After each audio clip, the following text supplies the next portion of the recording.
பொங்கல் நல்வாழ்த்துக்கள். அனைவருக்கும் இனிய பொங்கல் நல்வாழ்த்துக்கள். இந்த பிராமிஸ் தெரியல, அவங்க டயலாக் கொடுத்தாங்க. Okay action. வாசல பாத்தி அவன் ஏதோ சொல்லிட்டு அங்க இங்க பாத்துட்டு இருக்கா.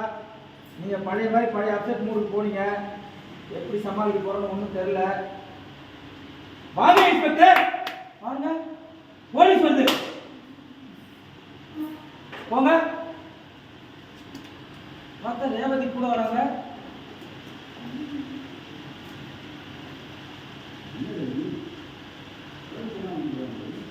சித்தி எதுக்காக போலீஸ் கூப்பிட்டு வந்துருக்காங்க உங்களுக்கு தெரியாதா மாமா? அவங்க தெரிஞ்சுக்கிட்டு கேட்டாலும் தெரியாம கேட்டாலும் நாம காரணத்தை சொல்லிடுவோம் பொண்ணு. ஓகே சித்தி. செவ்வந்தி எங்க ஆபீஸ்ல இருந்து 25 லட்சத்தை திருடி இருக்கா. சார்